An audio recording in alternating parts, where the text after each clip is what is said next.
We turn now to the book of Acts, to the event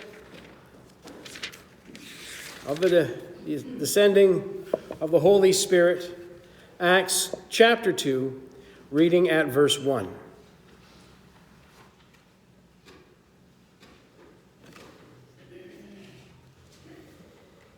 When the day of Pentecost came, they were all together in one place.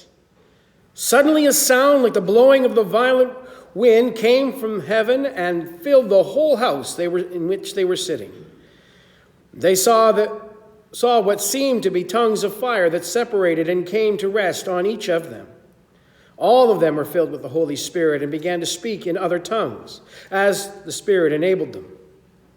Now there were staying in Jerusalem God-fearing Jews from every nation under heaven.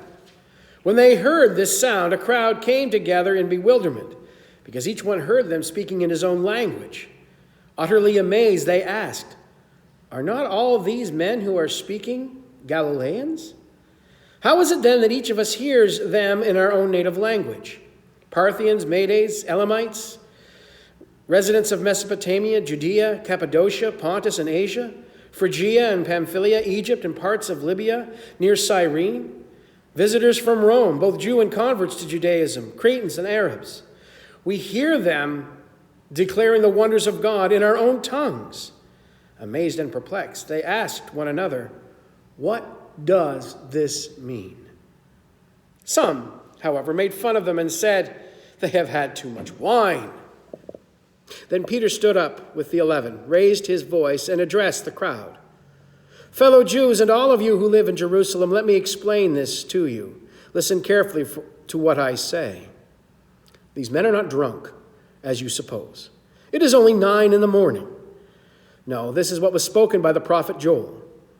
In the last days, God says, "I will pour out my spirit on all people. Your sons and daughters will prophesy. Your young men will see visions, and old men will dream dreams. Even on my servants, both men and women, I will pour out my spirit in those days, and they will prophesy. I will show wonders in the heavens above and signs on the earth below, blood and fire and billows of smoke.